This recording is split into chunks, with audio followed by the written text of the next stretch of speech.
जिस दिन हमने ज्वाइन किया है कॉलेज को, ज्वाइन करते ही हमको उसी दिन एक खबर मिली। महाविद्यालय में हम महाविद्यालय में पढ़ा रहे थे, तब खबर आई कि एक प्रोफेसर की पत्नी की डेथ हो गई।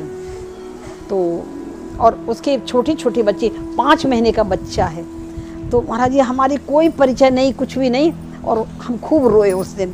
इतना हृदय भरा हुआ था।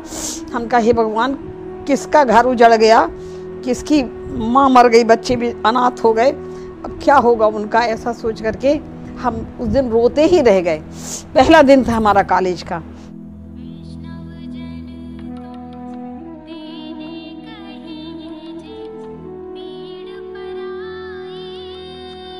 आज की पीढ़ी, आज के इस युग में पढ़े लिखे लोग भगवान को भूलते जा रहे हैं, साधु महात्माओं को भूलते जा रहे हैं। क्या कारण है कि आप इतनी शिक्षित होते हुए, प्रिंसिपल होते हुए, और फिर साधु महात्माओं पर श्रद्धा रखना, ये सब तिलक लगाना, ऐसा क्या प्रभाव पड़ा एक महापुरुष का जो ये आपको हम देख रहे हैं? तो अपने गुरुदेव का परिचय देने का कष्ट करें, और फिर गुरुदेव मिलने के आपको क्या अनुभूतियाँ हुई, कैसे थे गुरुदेव?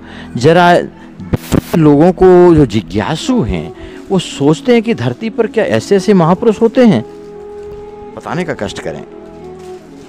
महाराज जी आपने बहुत अच्छा प्रश्न किया।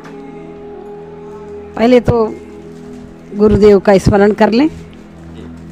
गौरांगम रसमयम नित्यम रसाचार्यम रसोत्सुकम श्रीराम हर्षण देवाख्यम सद्गुरुं प्रणमाम्यहम्, सद्गुरुं प्रणमाम्यहम्। बहुत भाग्य से सद्गुरु की प्राप्ति होती है। भगवान जब कृपा करते हैं तभी सद्गुरु मिलते हैं। बचपन से ही मेरे जीवन में ऐसे संस्कार पड़े। हमारे माता पिता दोनों बहुत राम भक्त थे। राम भक्ति के उन्होंने संस्कार डाले। रामायण पाठ करो, प्रवचन होते थे महात्माओं के, उनके यहाँ ले जाना, संत महात्माओं की सेवा करना, ये हमारे माता पिता का प्रारंभ से ही यही कार्य रहा और हम लोगों को भी इसमें लगाया। तो अब गुरु करना, दीक्षा लेना, इसके लिए इतने लोग मिले, बहुत संत मिले, महात्मा मिले और अनेक आचार्य मिले। सब चाहते थे कि हम इनको दीक्षा दे दें, जबरदस्ती दीक्षा देने के लिए। पर कभी मेरा मन नहीं हुआ, क्योंकि जब तक हमारी भक्ति आराधना के अनुकूल कोई संत ना मिलें, सद्गुरु ना मिलें, तब तक हमने दीक्षा लेना, हमें भीतर से मन किया ही नहीं। कुछ लोग तो जबरदस्ती मंत्र लिख करके देते भी रहे, पर हमने उनको गुरु नहीं माना, अपनी आराधना करते रहे भगवान की। जब रीवा में मेरा अपॉइंटमेंट हुआ गर्ल्स कॉलेज में,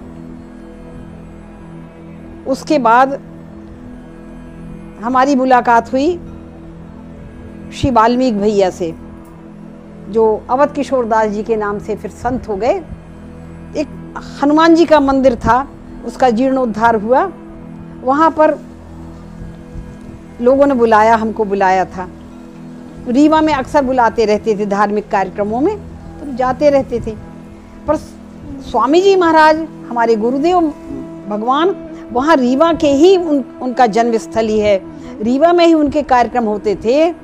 पर देखिए सन 74 तक हमको उनका दर्शन नहीं हुआ, क्योंकि बिनु हरि कृपा मिले ही नहीं संता। सन 74 में जब हनुमान जी के मंदिर में गए तो संयोग से भैया वाल्मीकि जी भी आए थे और वहीं हमारी मुलाकात हुई।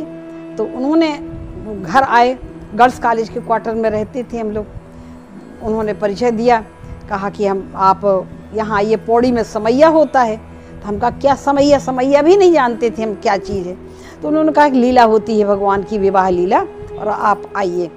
तो हमने सोचा हमारे जबलपुर में तो बहुत अच्छी रामलीला होती है, उच्च कोटि की। हम कहीं तो गाँव की खेड़े की रामलीला होगी ऐसे ही। तो इसमें अब ये बुला रहे हैं ज़बरदस्ती तो जाना पड़ेगा, पर हमको कोई ऐसी लीला में रुचि नहीं है।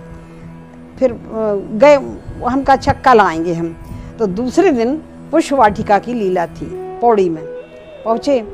जाकर के जब देखा तो जैसे ही पर्दा खुला वैसे ही मांडवी शरण और ये राम उजागर जी का स्वरूप बनता था। तो ये जब देखे तो हमको लगा कि ये सामान्य ये लीला के स्वरूप नहीं हैं, कोई अद्भुत हैं, इनमें अलौकिक हैं, ऐसा दिखाई दिया। और स्वामी जी के दर्शन जब हुए, संत, हम कहा अरे इन संत का कोई अलौकिक प्रभाव है, जो बिल्कुल देहात की रामलीला, एक मिट्टी के चबूतरे पर साधारण सा पर्दा, साधारण सी कुर्सी, उसमें बैठे हुए। पर जब महाराज जी के दर्शन हुए तो अच्छा, लीला जब शुरू हुई तो लीला में थी तो पुष्प वाटिका की लीला, पर अपने आप अश्रु प्रवाह होने लगा उसमें, लीला में ही ऐसा अश्रु प्रवाह हुआ। तो बच्चे भी गए थे साथ में, दर्शन हुए, सरकार के दर्शन हुए। उसके बाद कुछ आकर्षण दिखाई दिया। हम कहा ये राम भक्त हैं और लगता है कि हमारी आराधना के अनुकूल ये हमारे इष्ट हो सकते हैं। ऐसा करके फिर रीवा पधारे सरकार, क्योंकि रीवा में अधिवेशन होता था उसके बाद ही। तो अधिवेशन में जब हम लोग गए, वहाँ उनके सरकार के प्रवचन सुने और उन्होंने बोलने का आग्रह हमसे किया कि बोलिए आप। और जब हम बोले हैं तो उसमें कुछ थोड़ा सा बोला, पर बोलने में मतलब साधारण बोले, हर प्रातः और सायंकाल। और सरकार का प्रवचन सुना, एकदम भीतर से ऐसा लगा कि यही हमारे गुरुदेव होने के योग्य हैं, हम इन्हीं को बनाएंगे, कोई दूसरा संसार में हो ही नहीं सकता। तो दिसंबर में 74 दिसंबर में उपरेहटी में जो मंदिर था, इनका महाराजा का मंदिर है जिसमें दुबे जी रहती थी, वहीं हमारी दीक्षा हुई। तो सरकार ने, हमारे गुरुदेव भगवान ने बड़े ही प्रसन्न होकर के और ये कहा कि गुरु ही मिल जाना बहुत अच्छी बात नहीं है, सद शिष्य मिलना भी एक बहुत बड़ी बात है, सरकार ने ये कहा। और फिर तो जितने उनके आयोजन होते थे उसमें जाने लगे हम लोग। पर उसके बाद ही एक घटना घटी। देखिए, जैसे ही सरकार की दीक्षा ली, सरकार को हमने, अपने गुरुजी को अपने यहाँ जहाँ निवास था वहाँ आमंत्रण बुलाया, प्रार्थना की। तो सरकार आए, स्वामी जी महाराज आए।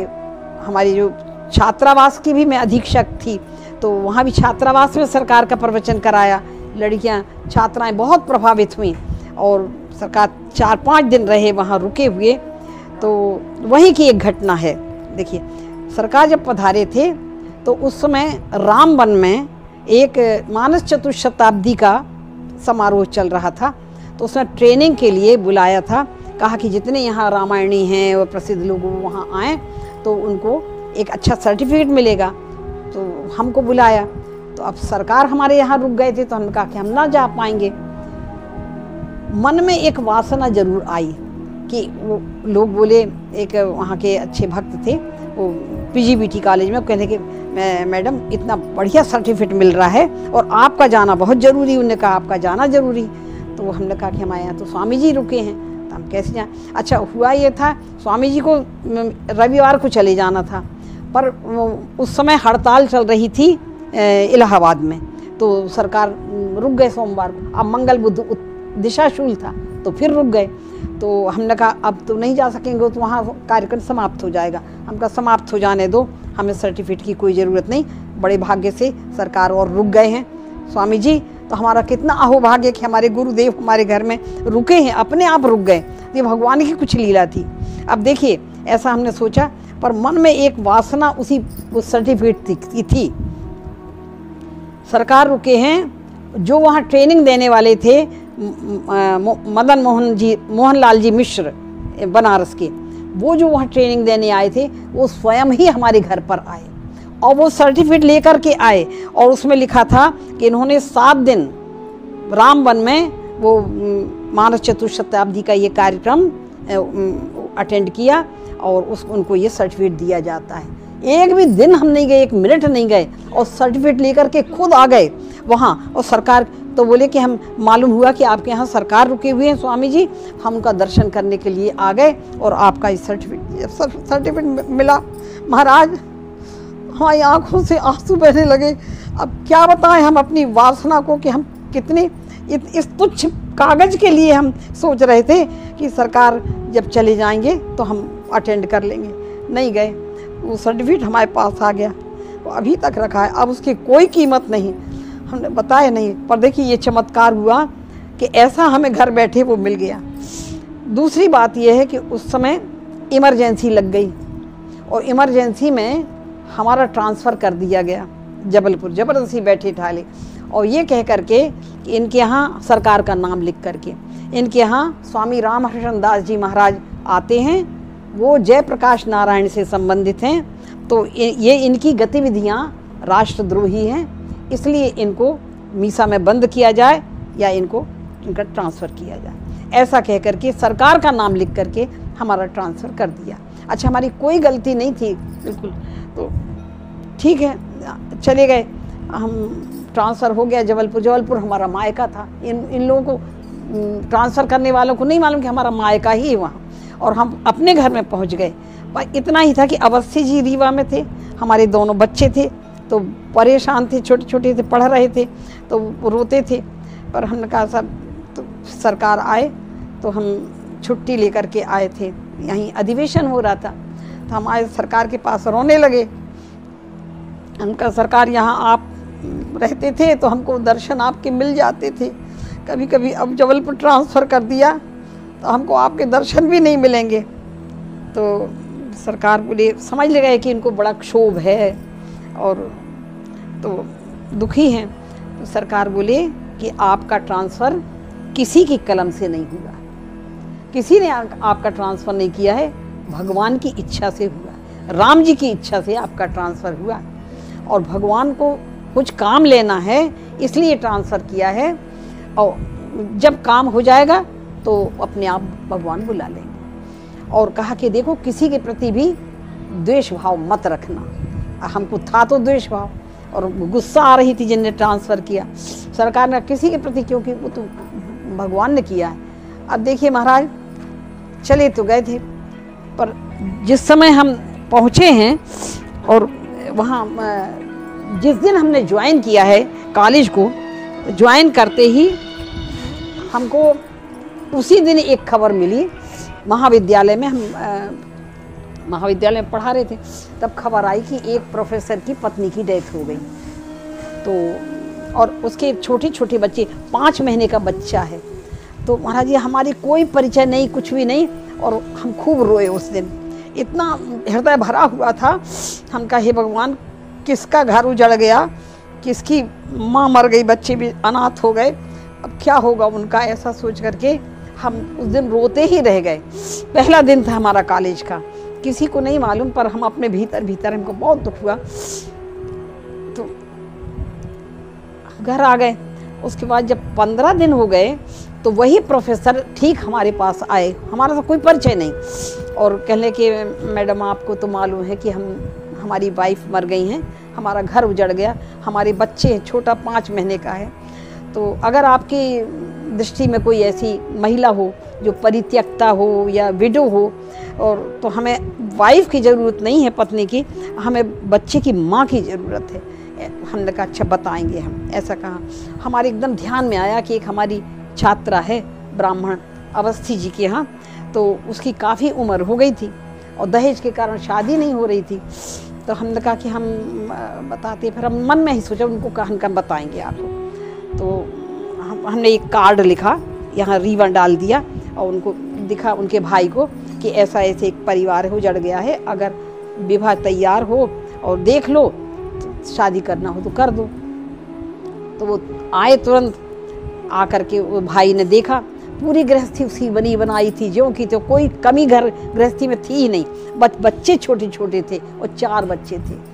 तो कहने कि और तो सब ठीक है मैडम, पर ये है कि 4 बच्चे हैं। उनका वो पूछ लो लड़की से, अगर वो तैयार हो। तो गए पूछ, अच्छा वो बच्चों से बहुत प्रेम करती थी, हमको ये मालूम था उस लड़की को बच्चों से बेहद प्रेम है। तो अपने बहन के बच्चों को खिलाती थी, कोई दूसरे बच्चे मिल जाते थे उनको नहलाएगी धुलाएगी प्यार करेगी, ये हमको मालूम था। इसलिए हमारे ध्यान में आया कि बच्चों को पाल लेगी।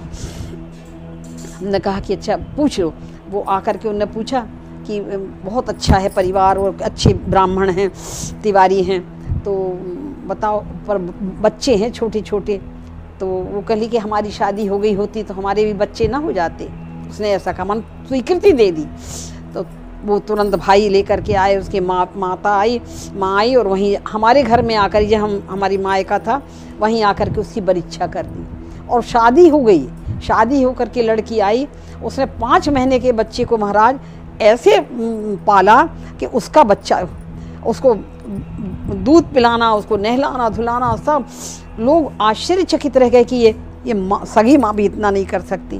तो तिवारी जी ने आकर के कहा, मैडम आप हमारे लिए भगवान बन कर के आई, हमारी गृहस्थी उजड़ गई थी और हमारी पत्नी इतना अच्छा नहीं रख सकती थी जितने इन्होंने हमारे घर को संभाला। फिर वो भी प्रिंसिपल होकर के रिटायर हुए रायपुर में, उन्होंने खूब अच्छा बंगला है, कार है, सब बड़ा ऐश्वर्य मन हो गया। हम समझ गए कि ये कार्य सरकार ने करवाया, इतनी बड़ी मैंने एक बहुत बड़ा यज्ञ करवा दिया उस कन्या का। हाँ वो फिर नहीं, फिर उसके बाद 1 2 3 और कार्यक्रम हुए। हमारी बहनों की भी बच्चे होने वाले थे, तो उनको सतमासा का वो भेजना था, हम रीवा से ना भेज पाते, वहीं से फिर हमने सारी तैयारी करके दोनों के लिए भिजवा दिया। हमारा भाई का भी उस समय नौकरी लग गई थी, तो उसके लिए सब पूरा इंतज़ाम करना, वो खाने पीने का और गैस और वो सब करके वो भी इंतज़ाम हमने किया। अब देखिए एक और घटना बताते, उसी समय की एकादशी पड़ी, तो हम में ज़रा गुस्सा थी, तो हमने सोचा हम एकादशी को कुछ नहीं लेंगे, केवल 1 पाव दूध लेंगे, वो कुछ नहीं लेंगे दिन भर। तो ऐसा सोच करके हम 1 पाव दूध लिया, इतना सा दूध लिया और कॉलेज चले गए। अब दिन भर हमने कुछ नहीं लिया और हमने सोचा हम कुछ लेंगे नहीं। कोई हमारी भतीजे की बहू ने कहा कि बुआ आपके लिए कुछ बना दें फलाहार, हम कहा नहीं कुछ हम करें, फलाहार नहीं करेंगे, केवल 1 कप दूध लेंगे बस। और जब कॉलेज से लौट करके आए तो थक तो बहुत गए थे, परेशानी भी होती कि 1 कप दूध लेने में कुछ भी नहीं। आकर के आए तो हमने जैसे ही अपने ऊपर की सांकल खोली तो बगल में एक सिठानी जी रहती थी मारवाड़ी, हमको बहुत मानती थी वो। तो बोली कि अरे बाई तुम आ गई, हमको छोटी बाई कहती, छोटी बाई आ गई। हमने कहा हाँ। बोले आओ। तो हम कहा अच्छा आते, हाथ पैर धोए कपड़े अपड़े बदले गए। तो कहले आज एकादशी, हम कहा हाँ। बोले तुम्हारे लिए हम दिन भर से फलाहार लिए बैठे हैं। भाभी बोले तुम्हारे लिए दिन भर से बैठे हैं और हमें मालूम है कि तुम एकादशी करती हो और जब तक यहाँ रहना तब तक एकादशी फलाहार यही करना। और महाराज अब इनके मारवाड़ियों के यहाँ की फलाहार आप न समझते हैं, इतनी बढ़िया फलाहार एक हम देख करके थाली देखी, हम आँखों से आंसू बहने लगे। भगवान की कृपा, हमारे गुरुदेव की कृपा, हमको यहाँ भेजा। हम सोचे कुछ नहीं लेंगे, पर इतनी व्यंजन लगा करके एकादशी हमारी होने लगी। और जितने वहाँ हमारे पड़ोस के लोग थे सब हमको इतना मानते थे। कोई भी त्यौहार आया, बाई तुम अच्छी आ गई, चलो इस त्यौहार में तुम ये खा लो, आज इस त्यौहार में ये खा लो, ऐसे सब हाथों हाथ हमको लिया। और फिर 8.5 महीने के बाद फिर हम वापस आ गए। तो हमारे गुरुदेव की ऐसी कृपा, ये तो पहला दृष्टांत हम बता रहे हैं। अच्छा वहीं की एक और घटना बता दें आपको। जबलपुर जब गए तो वैसे हमारे ससुर का भी मकान वहीं था, तो उनसे हम मिलने के लिए गए। तो ससुर बहुत नाराज़ थे क्योंकि हमारा ट्रांसफ़र हो गया था। अब वो समझे कि ये बहुत जाने कहाँ बाबाओं के चक्कर में पड़ी रहती है। हम पिताजी के साथ गए थे, तो हमारे ससुर ने हमको खूब बातें सुनाई, बहुत सुना, क्या कि पढ़ी लिखी होकर के और ये बाबाओं के चक्कर में पड़ी रहती है और ये जाने कहाँ। आप यह जो दृश्य देख रहे हैं, ऐसे आज भी हजारों लाचार वृद्ध अस्वस्थ हालात में पड़े हुए तड़पते ईश्वर अल्लाह से मना रहे हैं कि अब मैं जीना नहीं चाहता, सहा नहीं जाता, मुझे ले चलो। आइए, अगर आपके दिल में ऐसों के प्रति दर्द है तो ट्रस्ट के साथ मिलकर अपने अवकाश प्राप्त समय का दान देकर अपनी बौद्धिक योग्यता का, अपने धन का सच्चा सदुपयोग करके इनका दर्द मिटाएं और उस परम पिता परमेश्वर अल्लाह गॉड का प्यार प्राप्त करें। जिंदगी व संपत्ति तो एक दिन हमें छोड़ना ही है, तो क्यों ना हम अपने हाथ से ही उसका इन दुखियों की सेवा में सदुपयोग कर महान पुण्य के भागीदार बने। वैष्णव जन